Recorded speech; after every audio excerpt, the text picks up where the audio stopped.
ഈ മിഡിൽ ക്ലാസിന്റെ ലൈഫിൽ വരുന്ന 3 മേജർ മണി ട്രാപ്സ് ഏതൊക്കെയാണെന്ന് അറിയാമോ?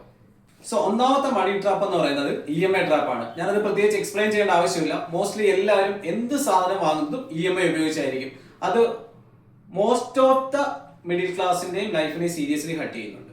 രണ്ടാമത്തെ ഫിനാൻഷ്യൽ ട്രാപ്പ് എന്ന് പറയുന്നത് ഇമിറ്റേറ്റിംഗ് ലൈഫ് സ്റ്റൈൽ. മറ്റൊരാളുടെ ലൈഫ് സ്റ്റൈൽ ഇമിറ്റേറ്റ് ചെയ്യാൻ ശ്രമിച്ചിട്ട് ഓവർ ലൈബിലിറ്റിയിൽ കാറ് വാങ്ങുക, വലിയ വീട് വയ്ക്കുക, അല്ലെങ്കിൽ വലിയ ഐഫോൺ പോലെയുള്ള അഫോർഡബിൾ അല്ലാത്ത മൊബൈൽ വാങ്ങുക, ഇങ്ങനെയൊക്കെ ക്രിയേറ്റ് ചെയ്തിട്ടുണ്ടാക്കുന്ന ഒരു ട്രബിൾ. അവസാനത്തെ ഫിനാൻഷ്യൽ ട്രാപ്പ് എന്ന് പറയുന്നത് സേഫ്റ്റി മൈൻഡ് സെറ്റ് ആണ്. മോസ്റ്റ്ലി മിഡിൽ ക്ലാസ് എല്ലാം ചെയ്യുന്നത് അവരുടെ സ്പെൻഡിങ് എല്ലാം കഴിഞ്ഞിട്ടുള്ള തുച്ഛമായ സേവിങ് അക്കൗണ്ടിൽ കീപ്പ് ചെയ്യും. ഇത് ഒരിക്കലും അവർക്കൊരു ഫിനാൻഷ്യൽ ഫ്രീഡം ലോങ് റണ്ണിൽ ക്രിയേറ്റ് ചെയ്യത്തില്ല. മ്യൂച്വൽ ഫണ്ടിൽ ഇൻവെസ്റ്റ് ചെയ്യത്തില്ല, അല്ലെങ്കിൽ ഒരു റെന്റൽ ബിൽഡിങ്ങിൽ ഇൻവെസ്റ്റ് ചെയ്യത്തില്ല. വെറുതെ സേവിങ്സ് ആയിട്ടുള്ള എമൗണ്ട് സേവിങ്സ് അക്കൗണ്ടിൽ കീപ്പ് ചെയ്യുന്ന ഒരു ട്രബിൾ.